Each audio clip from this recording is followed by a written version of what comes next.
இன்னைக்கு காலையில் நான் கடைக்கு போகும்போது அந்த கார்னரில் போய் அப்பார்ட்மெண்ட்டில் கீழே அந்த அக்கா குப்பை எடுத்துகிட்ருக்காங்க. குப்பை வண்டி அந்த அண்ணன் வந்து அந்த அண்ணன் நின்றுட்டுருக்க வண்டி கீழே இருக்குது. விசில் அடித்து குப்பை எல்லோரும் எடுத்துகிட்டு வந்துட்டுருந்தாங்க. அப்போது அந்த பொண்ணு குழந்த வச்சுட்டு நிற்பா, நான் பார்த்துருக்கேன்.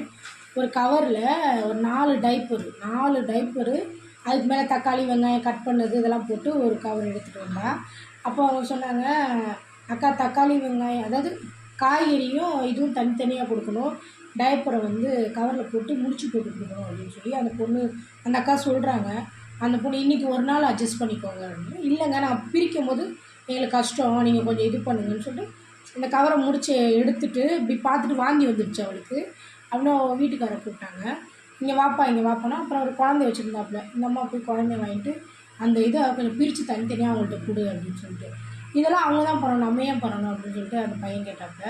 அப்போ அந்த அக்கா சொன்னாங்க, இல்லைப்பா காய்கறியை வந்து அவங்க தெலுங்கு வேறு, காய்கறியை வந்து தனியாகவும் இந்த மாதிரி டைப்பரு இதெல்லாம் தனியாகவும் கொடுக்கணும், ஒன்றா போட்டிருக்காங்க ஒரே கவரில் அப்படின்னு சொல்கிறதுக்கு அவங்க கேட்டதுக்கு, இது அதுக்கு தான் நீங்கள் மாதம் மாதம் காசு வாங்குறீங்கன்னு சொல்லி அந்த பையன் சொன்னான். அப்போது இதுக்கு தேவையே இல்லாது நீங்கள் தனித்தனியாக போட்டு இப்போ ஓப்பன் பண்ணி பார்த்த உங்கள் ஒய்ஃபே வாமிட் வருதுன்னு சொல்கிறாங்க, அது உங்கள் குழந்தையோட தான், நாங்கள் எப்படி எடுப்போம் அப்படின்னு சொல்லி அவங்க சொன்னாங்க. தேவையே இல்லாமல் அவங்க 2 பேரும் புருஷனுக்கு முன்னாடியும் தீபாவளி வந்தால் காசு கொடுக்குறோம், பொங்கல் வந்தால் காசு கொடுக்குறோம், நம்ம இதை கூட எடுக்க மாட்டிங்களா அப்படின்னு சொல்லிட்டு அந்த இடத்துல அதை சொல்ல வேண்டிய அவசியமே இல்லை. 10 ரூபா கொடுத்தாங்களாம், அதை 10,000 வாட்டு அதுக்கு 10 ரூபா கொடுத்தா இதெல்லாம் பண்ணுவாங்களா? அது அவங்க குழந்தையோடது, அதையே அவள் எடுக்க மாட்டேன்றான்.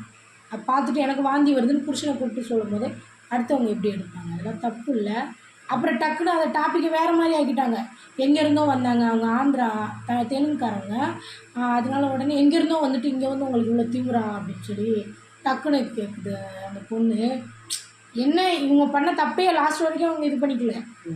அவங்க மறுபடியும் சொன்னதே திருப்பி சொல்கிறாங்க, இது கூட எடுக்க மாட்டிங்களா, உங்கள் ஆஃபீஸர் யார், நீ வீடியோ எடு, நீ பேசு அப்படி இப்படின்னு எதுக்காக இது பண்ணணுமோ அது பண்ணாமல் ஒரு 10 நிமிஷம் இந்த பிரச்சனை நடந்துச்சு அந்த இடத்துல.